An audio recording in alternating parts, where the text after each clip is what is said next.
Hello అండి, అందరికీ నమస్తే. నేను మీ Priya. Welcome to my channel Priya heartful life. అందరూ ఎలా ఉన్నారండి? బాగున్నారా? నేనైతే చాలా బాగున్నాను. మీరందరూ కూడా బాగుండాలని కోరుకుంటున్నాను. ఈ వీడియో వచ్చేసి నేను మంగళవారం రోజైతే తీశాను.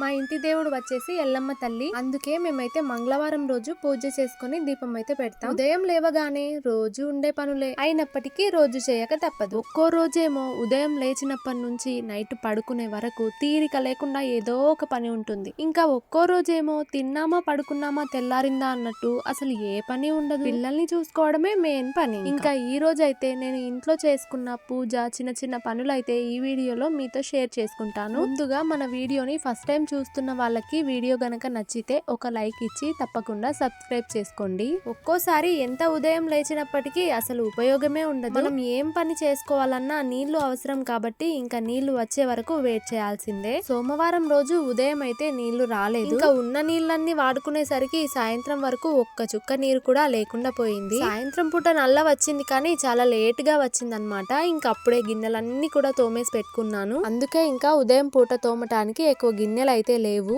ఇలా సాయంత్రమే గిన్నెలు గనక తోమి పెట్టుకున్నామంటే ఉదయం పూట మనకు కాస్త ఈజీ అవుతుంది పని. అయినప్పటికీ నాకు రోజు సాయంత్రమే తోమటం మాత్రం వీలు పడదన్నమాట. ఇంకా నేను బయటికి వచ్చానంటే నాతో పాటు మా సైన్యం కూడా బయటికి వచ్చేస్తుంది. అందుకే తోమటం వీలు పడదు. అంత చలిలో నేను బయటకు వచ్చేదే కాక ఇంకా వాళ్ళని కూడా తీసుకురావడం ఎందుకు అనేసి నేను నైట్ టైం ఇంకా తోమను. పోనీ వాళ్ళు పడుకున్నాక తోమదామంటేనేమో వాళ్ళు పడుకునేసరికి నాకు నిద్ర వచ్చేస్తుంది. ఒక్కోసారి ఎంత త్వరగా పని పూర్తి చేసుకుందామంటే అంత లేట్ అవుతుంది. నేను ఉదయం పూట పూజ తొందరగా చేసుకుందాం అనుకుంటా కానీ ఖచ్చితంగా 9 అవుతుంది. నేను బయటి పని చేసుకొని కల్లాపి కూడా చల్లాను. కలర్ తెచ్చి అయితే చల్లాను. ఇంకా అప్పటికే వర్షం మళ్ళీ స్టార్ట్ అయింది. పూజ చేసుకొని దీపం పెట్టేటప్పటికి వర్షం తగ్గుతుందో లేదో అనుకున్నాను కానీ తగ్గింది మళ్ళీ.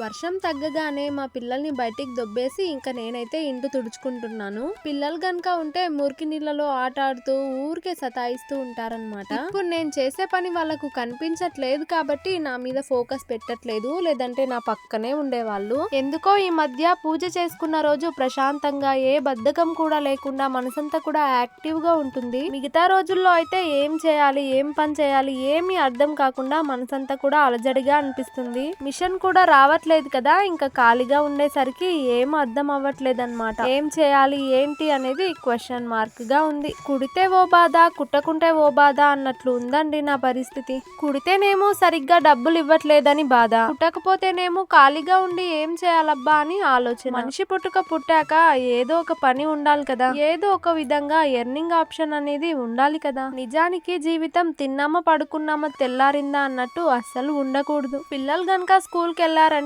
ఏదో ఒక పనిలో పడొచ్చు. నిజానికి ఏదో ఒక పని ఉందనుకోండి ఏ ఆలోచనలు ఉండవు, ప్రశాంతంగా ఉంటారు. ఏ పని లేకపోతేనే ఏవేవో ఆలోచిస్తూ టైం అంతా వేస్ట్ చేసుకుంటాం. ఇంట్లో ఏ పని లేకపోయినా ఏదో ఒక పని పెట్టుకొని మరి పని చేసామనుకో యాక్టివ్ గా ఉంటాం. ఏ పని లేదు కదా ఇంకా పడుకుందాం అనుకున్నాం అనుకోండి ఇక అంతే లేజినెస్ స్టార్ట్ అయిపోతుంది. కూరగాయలతో పెద్ద తలనొప్పిగా ఉందండి. టమాటాలు తప్ప ఇంకే కూరగాయలు దొరకట్లేదు. అవి కూడా ఒక్కోసారి దొరకట్లేదు. వాడు స్కూల్ కి వెళ్ళాడు కాబట్టి సరిపోయింది కానీ వాడు స్కూల్ కి గనక వెళ్ళాడంటే నా పని అంతే. ఇంకా నైట్ టైం కూరగాయలు తెచ్చి పెట్టుకుంటేనే మార్నింగ్ తొందరగా వంట చేసి స్కూల్ కి పంపించవచ్చు. లేదనుకోండి ఇంకా స్కూల్ డుమ్మా. ఇలా కూరగాయలు ఏవి దొరకనప్పుడు నాటుకోవడం చాలా బెస్ట్ అండి. ఈ రోజు కూడా షాప్ లో అయితే ఏం కూరగాయలు కూడా లేవు. అందుకే ఇంకా ఉప్పు చారైనా పెడదామనేసి చింతపండు అయితే నానబెట్టాను. మొన్న నాగర్ కర్నూల్ కి వెళ్ళినప్పుడు కూరగాయల విత్తనాలు అయితే తీసుకుందాం అనుకున్నాను కానీ హడావిడిలో మర్చిపోయాను. ఇక ఎప్పుడు అంతే ఏదేదో అనుకొని వెళ్తాను కానీ ఏదో ఒక్కటైనా ఖచ్చితంగా మర్చిపోయి వస్తా. ఇక నెక్స్ట్ టైం నుంచి సరుకులు ఎలా రాసుకొని వెళ్తామో ఇలా ఏవేవి తీసుకోవాలో అవి కూడా రాసుకొని వెళ్ళాలేమో. ఇంకా కష్టపడే వాళ్ళకే దేవుడు కష్టాలు ఇస్తాడు అనేది మాత్రం నిజమేనండి. అది ఎందుకు అనేది కాసేపట్లో మీకే తెలుస్తుందిలే. ప్రతిరోజు గిన్నెలు సర్దుకునేటప్పుడు నాకైతే చాలా కోపం వస్తుంది. ఎక్కువ ప్లేస్ లేదు కదా, ఏది ఎక్కడ పెట్టాలో అసలు అర్థమే కాదు. ఎక్కడ పెట్టినా మా వాడు లాగి పడేస్తాడు కాబట్టి ఇదో తలనొప్పి. అందుకే చాలా విసుగొస్తుంది. ఇంటి పని మొత్తం అయిపోయింది కదా ఇంకా ముగ్గు పెట్టుకుందామని చూస్తే వర్షం అప్పటికే తగ్గిపోయింది. ఇంకా ఇంట్లో గడపలకైతే ముగ్గు అయితే పెట్టుకోవాలి.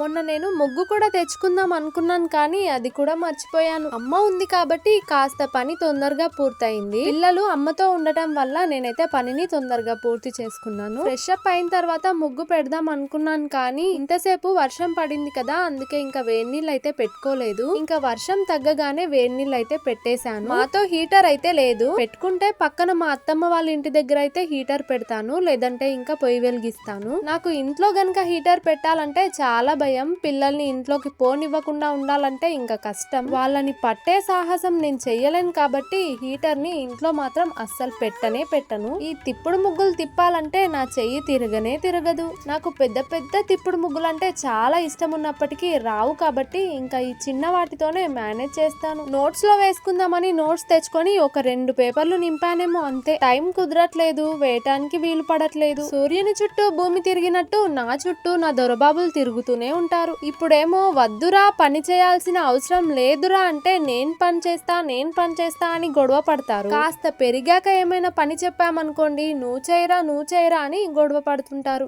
ఎలాంటి సిచ్యువేషన్ అయినా సరే గొడవ మాత్రం కామన్ అన్నమాట. నాకు తెలిసినంత వరకు ఇంట్లో మా ఇద్దరు బుడతలకు సర్ది చెప్పటం కంటే పంచాయతీలో తీర్పు చెప్పటం సులభమేమో. ఒక్క వస్తువు కోసం ఇద్దరు పోట్లాడతారు చూడండి, ఆ వస్తువు ఎవరికి ఇవ్వాలో తెలియక నేనే లాగేసుకొని పక్కన పడేస్తా. అలాంటి టైంలో మా పెద్దోడు ఊకుంటాడేమో, కానీ మా చిన్నోడు ఏడుపు బాక్స్ మాత్రం ఆపడు. మంచిగా మొక్కలు తెచ్చుకోవాలి, నాటాలి, ఇంట్లోనే నేచర్ కనపడాలి అని నేను ఆలోచిస్తుంటే ఎలా పీకేయాలి, ఎలా కరప్ట్ చేయాలి అని మా పిల్లలు ఆలోచిస్తుంటారు. ఒక్కసారి ఏదైనా పని స్టార్ట్ చేసామనుకోండి, మధ్యలో ఆపాలనిపించదు, ఇంకా చేస్తూనే ఉంటాం. అదే ఒక్కసారి గ్యాప్ వచ్చింది అనుకోండి, ఇంకా అసలు ఆ పని అనిపించదు. టైలరింగ్ కూడా అంతేనండి. ఒక్కసారి గ్యాప్ తీసుకున్నాం అనుకోండి, అసలు కుట్టాలనిపించదు. ఒకవేళ మిషన్ గనక ఎక్కామనుకోండి, అసలు ఆపాలనిపించదు, కుడుతూనే ఉంటాం. నాకు మాత్రం ఈరోజు చాలా హ్యాపీగా ఉందండి. ఎందుకు అనేది మాత్రం నేను నెక్స్ట్ మంత్ చెప్తాను. ఇక ఇంట్లో బయట పని మొత్తం అయిపోయింది, వేడి నీళ్లు కూడా కాగాయి. ముందైతే మా నాని గారిని రెడీ చేసి వానైతే అంగన్వాడికి పంపించేయాలి. అప్పుడే నాకు ఒక పెద్ద పని తెగుతుంది. ఇంటి దగ్గర గనక ఉన్నాడంటే ఇంకా ఏదో ఒకటి సతాయిస్తూనే ఉంటాడు వాడు. చింతపండు అయితే నానింది, ఇంకా చారు పెట్టేస్తే వాడు రెడీ అయ్యి తిని ఇంకా అంగన్వాడికి అయితే వెళ్ళిపోతాడు. పిల్లలైతే ఇలా చారు గనక చేసామంటే మంచిగా తింటారు. మా వాడికి 4 years ఉన్నప్పటికీ ఇంకా అంగన్వాడికే వెళ్తున్నాడు కదా. నెక్స్ట్ ఇయర్ ఎండాకాలంలో ఒక పూట స్కూల్ అయితే ఉంటుంది కదా, ఇంకా అప్పుడైతే పంపించాలి. అప్పుడు మధ్యాహ్నం వరకే ఉంటుంది కాబట్టి కొంచెం అలవాటు పడతాడు. ఉప్పు చారు గనక పెట్టానంటే అందులో కాస్త బెల్లం అయితే వేస్తాను. టేస్ట్ అయితే చాలా బాగుంటుంది. ఎక్కువ కారం లేకుండా, ఎక్కువ తీపి లేకుండా బాగుంటుంది టేస్ట్. ఇంకా బెల్లం కరిగే వరకు కూడా చారుని బాగా మసిలించాలి. ఇంకా మా వాడికి స్నానం చేయించి నేను కూడా ఫ్రెష్ అప్ అయి వచ్చేసాను. ముందైతే తులసమ్మ దగ్గర అల్కి అక్కడ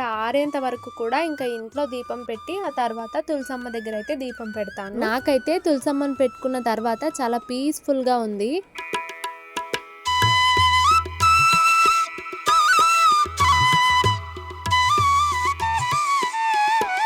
ఇంతకు ముందు చాలా మంది పెట్టుకోవడానికి కానీ దేవునికి పెట్టడానికి కానీ పూలు అవసరం పడితే మా ఇంటికి వచ్చేవాళ్ళు. గులాబీ మొక్కకు అన్ని పూలు పూసేవి. గులాబీ మొక్క కొట్టేసిన తర్వాత పూల కోసం నేను వేరే వాళ్ళ ఇంటికి వెళ్లాల్సిన సిచ్యువేషన్ వచ్చిందన్నమాట. పెట్టుకోవటానికి కాకపోయినా దేవునికి పూజ చేసుకోవటానికి, దేవుళ్లకు పెట్టడానికైనా కొన్ని పూల మొక్కలు అయితే నాటుకోవాలి. అమ్మ గనక ఉంటే వేరే వాళ్ళ ఇంటికి వెళ్ళైనా పూలు తీసుకొస్తుంది, కానీ ఇంకా నాకైతే వెళ్ళాలనిపించదు. నేను ఇంకా దీపం పెట్టి పూజ చేసుకుంటాను.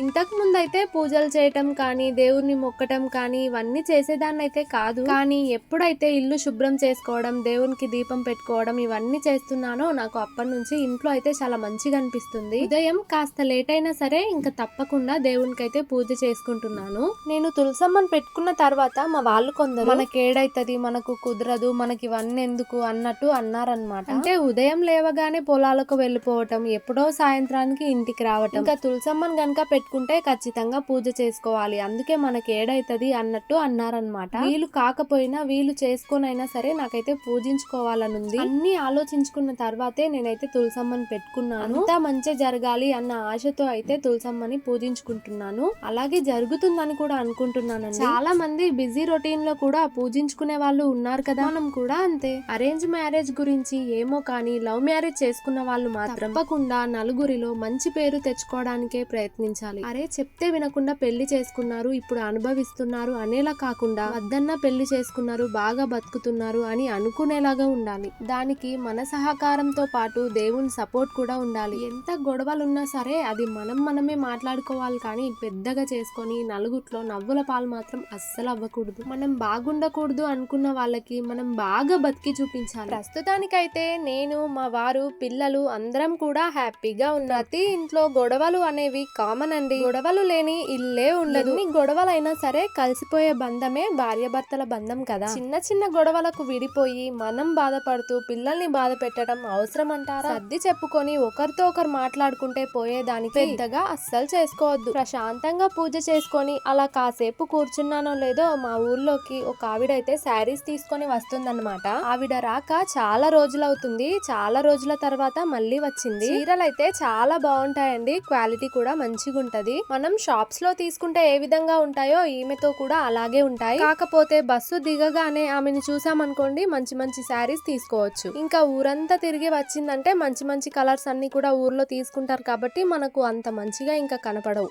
ఇప్పుడు కూడా ఊరంతా తిరిగి వచ్చిందనమాట. ఇంకా అందుకే అంత మంచి కలర్స్ అయితే నాకు అనిపించట్లేదు. చీరలు అయితే 250 నుంచి ఉంటాయి. ఇంకా నాకు శారీస్ చూస్తే తీసుకోవాలనిపిస్తుంది, కానీ కుట్టుకోవడానికి వీలు పడదు, కుట్టుకోను కదా అనేసి నేనైతే ఎక్కువ తీసుకోను. ఒకవేళ తీసుకున్నా సరే అవి కుట్టక కుట్టేసరికి ఆ మోడల్ పాతదైపోతుంది. అందరూ కట్టి చింపేసిన తర్వాత అప్పుడు నేను కుట్టి కట్టుకుంటానన్నమాట. ఎక్కడికి వెళ్లేది లేదు, ఇంట్లో ఉండేదానికి ఊరికే తీసుకొని బీరువాలో పెట్టడం ఎందుకు అనిపిస్తది. నేను ఎప్పుడైనా డ్రెస్సులు కుట్టుకోవాలన్నా సరే ఈమెతో అయితే శారీస్ తీసుకొని కుట్టుకుంటాను. అలాగే అప్పుడప్పుడు ఈమెతో శారీస్ తీసుకొని డ్రెస్ లాగా కుట్టి అమ్మేదాన్ని. ఇంకా ఇప్పుడైతే నాకు అంత వీలు పడట్లేదు కాబట్టి ఇంకా తీసుకోవట్లేదు అనమాట. నేను ఇప్పుడు పట్టుకున్న శారీ కూడా మా అత్తమ్మ వాళ్ళు ఎప్పుడో తీసుకోవటం, కుట్టుకోవటం, కట్టుకోవటం అన్ని అయిపోయాయి. అయితే ఇంకా బాగుంది కదా ఒకటైనా తీసుకుందాంలే అని తీసుకొని పక్కనైతే పెట్టాను చీరని. ఈమె ఇంకా అప్పుడప్పుడు వస్తూనే ఉంటుంది కాబట్టి డబ్బులు మొత్తం లేకపోయినా సగం ఇచ్చి మళ్ళీ ఇస్తానన్నా సరే ఇంకా శారీస్ అయితే ఇస్తుంది. యూట్యూబ్ స్టార్ట్ చేసిన తర్వాత నాకు కూడా శారీస్ తీసుకోవాలి, బ్లౌజులు అయితే కుట్టి పెట్టుకుందాం అనేసి అనిపిస్తుంది. వీడియోస్ తీస్తుంటే నాకు పద్దాక డ్రెస్లు అయితే వేసుకోవాలనిపించట్లేదు. ఇంకా శారీస్ మీద ఫోకస్ అయితే పెట్టాలి. ఇంట్లో కుట్టనివి చాలానే ఉన్నాయి, కానీ నావి నాకు కుట్టుకోవడానికి అసలు ఇంట్రెస్ట్ రానే రాదెందుకో. ఒక 3 బ్లౌజులు అయితే ఎప్పుడో కట్ చేసి పెట్టుకున్నాను, ఇంతవరకు కుట్టుకోలేదు. మొత్తం ముడతలుగా అయ్యాయి. ఇంకా అవి ఐరన్ చేసి కుట్టుకోవాలి. ఇవి వచ్చేసి నేను మీషోలో తీసుకున్నాను. ఇంట్లో మాకుండేది ఒకే ఒక షెల్ఫ్ కదా, ఇంకా అక్కడైతే మంచిగా డెకరేట్ చేద్దామని అయితే తీసుకున్నాను. 171 రూపీస్ కి 2 వచ్చాయండి. క్వాలిటీ మాత్రం చాలా బాగుంది. ఇంతకు ముందు నేను బుక్ చేసిన డాల్స్ అయితే చిన్నగా వచ్చాయి కదా, 4 కూడా చిన్నగా ఉన్నాయి. ఇవి కూడా అలాగే వస్తాయేమో అనుకున్నాను, కానీ పర్లేదండి, మీడియం సైజ్ వచ్చాయి, చాలా బాగున్నాయి. ఇంట్లో ఇక కొంచెం చిన్నగా మార్పులు చేసుకోవాలి. నాకు ఎక్కడైనా ఇలాంటి డబ్బాలు గనక కనిపించాయి అనుకోండి, ఏదైనా క్రాఫ్ట్ చేద్దామని గానీ లేదంటే ప్లాంట్స్ అన్న నాటుదామని గానీ ఎత్తుకొచ్చేయాలనిపిస్తుంది. ఇంకా మనం మొక్కలు పెట్టడానికి బయట ప్లాస్టిక్ వి కొనే కంటే కూడా ఈ డబ్బాలు అయితే చాలా స్ట్రాంగ్ గా ఉన్నాయి, గట్టిగా ఉన్నాయి అన్నమాట. అందుకే ఇంకా కొనే కంటే ఈ డబ్బాలలో మొక్కలు నాటుకుందామని తెచ్చుకున్నాను. ఆల్రెడీ ఒకటైతే కట్ చేశాను. ఇది హ్యాంగింగ్ చేసుకునే విధంగా అయితే కట్ చేసుకున్నాను అనమాట. సేమ్ ఇదే విధంగా ఇంకో బాక్స్ అయితే ఉంది, దాన్ని కూడా కట్ చేస్తాను. అయితే ఈ బాక్స్ లో ఏదో లిక్విడ్ ఉంటుందంట, అది సేమ్ యాసిడ్ టైప్ ఉంటుందంట. మనకు తెలియదు కదా, నేను ముందుగా అయితే కడగలేదు, కట్ చేసిన తర్వాత కడుగుదాం అనేసి ఇంకా అలాగే కట్ చేశాను అనమాట. కొంచెం నైఫ్ నైతే వేడి చూయించి కట్ చేశాను. అందులో ఉన్న లిక్విడ్ అంతా కూడా ఇంకా హ్యాండ్స్ కి అయితే అంటుకుంది. ఇంతకు ముందు వేళ్లు చూయించాను కదా, ఇంకా మొత్తం కూడా అలా కలర్ గా మారిపోయింది. సేపటి వరకు అయితే బాగా చిమ అన్నాయి అనమాట. ఇంకా యాసిడ్ టైప్ ఉంటుందంట కదా, సబ్బుతో అయితే ఒక 10 సార్లు కడిగేశాను. ఇంకా కాసేపటికైతే చిమ అనటం తగ్గిపోయి కలర్ మొత్తం కూడా మళ్ళీ పోయింది. మళ్ళీ మొక్కలకు ప్రాబ్లం అవుతుందో ఏంటో అనేసి డబ్బాలు మాత్రం ఇంకా మంచిగా కడిగేశాను. కాసేపు అయితే బకెట్ లో బాగా నానబెట్టి మరీ కడిగాను అనమాట.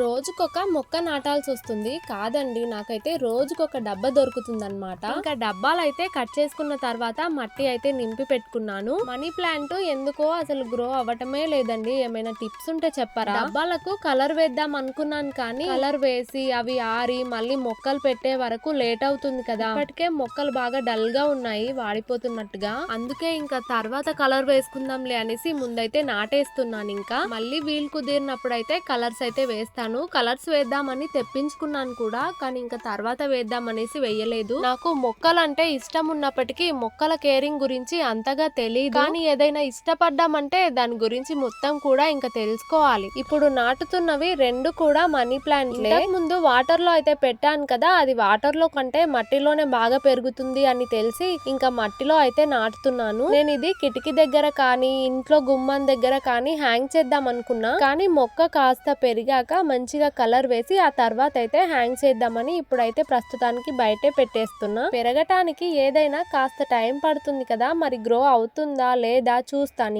ఇంకా రెండు కూడా నాటేశాను. మనీ ప్లాంట్ కి ఇలా ఆకులు ఎల్లో అవుతే గనక ఉంచకూడదంట కదా, ఇంకా అందుకే తెంపేశాను. కింది వైపున పై వైపున మంచిగా ఆకులు ఉన్నాయి, మధ్యలో మాత్రం ఏం లేదనమాట. పెరిగితేనే చూడటానికి అందంగా కనబడుతుంది, మరి ఎప్పుడు పెరుగుతుందో ఏంటో. ఇంకా మొక్కలు నాటుకున్న తర్వాత కాస్త ఎండెళ్ళిందండి, ఎండ కొడుతుంది కదా అనేసి వడ్లు ఆరబోయటానికి అయితే మేము పొలం దగ్గరికి వెళ్ళాము. మా కోళ్లపారం ముందల ఒక బండ అయితే ఉంటుందండి పెద్దగా, అందరు కూడా ఇంకా వడ్లు అయితే అక్కడే ఆరబోస్తారు. బాగా మోడం వేసుకొని ఊకే వర్షాలు పడుతున్నాయి కదా, వడ్లు అయితే ఆరటం చాలా కష్టంగా ఉందండి. కాస్త ఎండ వెళ్ళింది కదా అనేసి వడ్లు అయితే ఆరపోస్తున్నాం, కానీ మళ్ళీ ఎప్పుడు మోడం వేసుకునేది తెలీదు, ఎంత తొందరగా వానొచ్చేది తెలీదు. అయితే చాలా వరకు కింది వైపున మొత్తం కూడా నానాయి. ఈ పాటికి బియ్యం ఇంటికి వచ్చేవి, కానీ ఈ వర్షాల వల్ల కుదరట్లేదు అసలు. మావే కాదండి, చాలా మంది పరిస్థితి కూడా ఇలాగే ఉంది. ఇంకా 6 నెలల కష్టం ఒక 2-3 రోజుల వానకు వృధా అయ్యేలా ఉంది. నాకు వర్నాటు వేస్తుంటారు కదా, వాళ్ళని చూస్తుంటే నాకు వెయ్యాలి అన్నట్టుగా బాగా ఇంట్రెస్ట్ వస్తుంది అనమాట,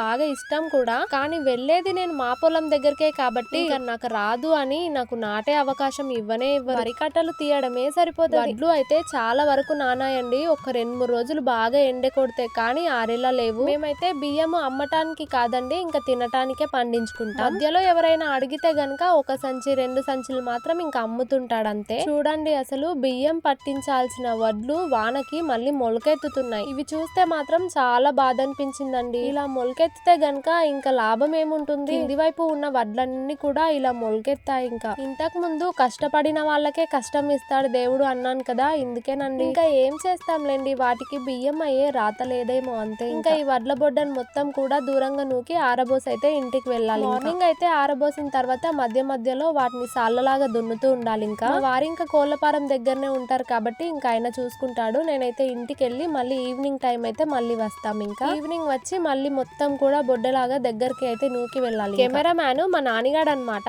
ఇంకా ఫోన్ ని ఒకటే ఊపుతున్నాడు. వాడు అంగన్వాడీ నుంచి ఇంటికి వచ్చిన తర్వాత ఇంకా నలుగురం కలిసి అయితే వచ్చాము. వడ్లలో గనక ఆడుకుంటే మొత్తం పేయంతా దుద్ద పెడుతుంది, ఇంకా పిల్లలకి చెప్తే వినరండి. ఇంటికి వెళ్ళాక ఇంకా మళ్ళీ స్నానం అయితే చేయించాలి. వడ్లంతా దగ్గరికి నూకేసి పడమైతే కప్పి ఇంకా ఇంటికి వెళ్ళిపోతాము. అందరైతే ఆల్రెడీ కప్పి వెళ్ళిపోయారు కూడా, కొంతమంది ఇంకా ఆరబోయలేదు ఎండ కొడుతుందో లేదో అనేసి. మా వడ్లు తడిచాయి కాబట్టి ఇంకా కాస్త ఎండ కొట్టినా సరే తప్పకుండా ఇంకా ఆరబోసుకోవాలి. ఇంకా ఇంటికి వచ్చి పనంతా చేసుకున్న తర్వాత బెల్లం అప్పాలు అయితే చేద్దామనేసి బెల్లం అయితే తీసాను. మొన్న సరుకులు తెచ్చుకున్నప్పుడే బెల్లం కూడా తెచ్చానమాట. ఆ బెల్లాన్ని మా వారు చూసి ఇంకా బెల్లం చీమలు మొత్తం తినే వారికి కూడా ఇంకా అదే అలాగే పెట్టు, ఏం చెయ్యకు అనేసి అన్నారు. ఇంతకు ముందు ఒకసారి బెల్లము అలాగే వేస్ట్ అయింది అనమాట, ఇంకా ఇది కూడా అలాగే వేస్ట్ చేయి అనేసి అన్నారు. ఇంకా అందుకే ఇప్పుడే చేస్తా అన్నట్టు తీసి ఇంకా అప్పుడే అయితే చేస్తున్నాను. పిండి అయితే ఆల్రెడీ పట్టించుకొచ్చారు. కంట్రోల్ బియ్యంతోనే బాగుంటాయి, కంట్రోల్ బియ్యం అయితే ఎక్కువ లేవు, ఒక షేర్ మాత్రమే ఉంటే ఇంకా ఒక షేర్ మాత్రమే పట్టించుకొచ్చారు. రేషన్ కార్డ్ లో మా వారి ఒక్కరి పేరే ఉంది, ఇంకా మా ఎవ్వరివి కూడా పేర్లు లేవు, అందుకే ఆయనకు ఒక్కడికే బియ్యం వస్తాయి. ఇంకా ఆయనకు ఒక్కడికంటే ఎంత అండి, కొన్ని బియ్యమే వస్తాయి కదా, ఇంకా అందుకే మాకైతే ఎక్కువ బియ్యం ఉండవు ఇంట్లో కంట్రోల్వి. బెల్లం అప్పాలు అంటే సేమ్ మనం కారం అప్పాలు చేసుకుంటాం కదా, అదే విధంగా అయితే చేసుకుంటాను. ఇప్పుడు అరిసెలు చేసుకుంటాం కదా, అలా మెత్తగా అయితే ఉండవు, కారం అప్పాలు లాగా గట్టిగానే ఉంటాయి, కాకపోతే తీయగుంటాయి. అరిసెలు అంటే మనకు పర్ఫెక్ట్ గా రాదనమాట, అందుకే ఇంకా ఇలా బెల్లం అప్పాలు అయితే చేసుకుంటాం. పిండి అయితే ఇంకా అమ్మ తడుపుతుందండి. పిల్లలు పడుకున్నాక చేస్తే ఫ్రీగా ఉంటుండే, కానీ వాళ్ళు పడుకునే వరకు చాలా లేట్ అవుతుంది. ఇంకా ఎందుకులే అనేసి తొందరగానే పెట్టుకున్నాను. పిల్లలు బాగా సతాయించారు కూడా. ఒకనైతే ఇంట్లో వేసి తలుపు పెట్టాము మా వారు ఉంటే, ఇంకా వీడైతే వెళ్ళమంటే అసలు ఇంట్లోకి వెళ్ళట్లేదు. ఇంకా అప్పాల మిషన్ అయితే ఉంటుంది కదా, ఇంకా నేను దానిపైనే చేస్తాను. అలా అయితేనే ఇంకా తొందరగా అయిపోతాయి, లేదంటే చాలా లేట్ అవుతుంది చేత్తో గనక చేస్తే. కొంతమంది అయితే రొట్టెలాగా కొట్టి గ్లాస్ తో కట్ చేస్తారు కదా, ఇంకా నాకు మిషన్ ఉండటం వల్ల ఈ మిషన్ తోనే చేసుకుంటాను, తొందరగా అయిపోతుంది ఇంకా నాకు పని. పిల్లలతో పిండి వంటలు చేసే పని గనక పెట్టుకున్నాం అనుకోండి, ఎర్రసేపట్ల వాళ్ళు సతాయించేదానికి మనం సైకోలు అయిపోతాం. చిన్నోడైతే ఇంకా ఎంత చెప్పినా వినడండి, ఊగుతూ నడుస్తాడు తింటాడు, మళ్ళీ పొయ్యి పక్కనే నిల్చుంటాడు. అందుకే నేను ఇలాంటి పనులు అయితే అసలు పెట్టుకోను. తినకపోయినా పర్లేదు కానీ ఇలాంటి పనులు మాత్రం పెట్టుకో. ఇంకా ఇదన్నమాట ఈ రోజటి వీడియో కనుక నచ్చితే ఒక లైక్ ఇవ్వండి. ఫస్ట్ టైం చూస్తున్న వాళ్ళైతే తప్పకుండా సబ్స్క్రైబ్ చేసుకోండి. మరొక మంచి వీడియోతో మళ్ళీ కలుస్తానండి. ఇక ఉంటాను. బాయ్.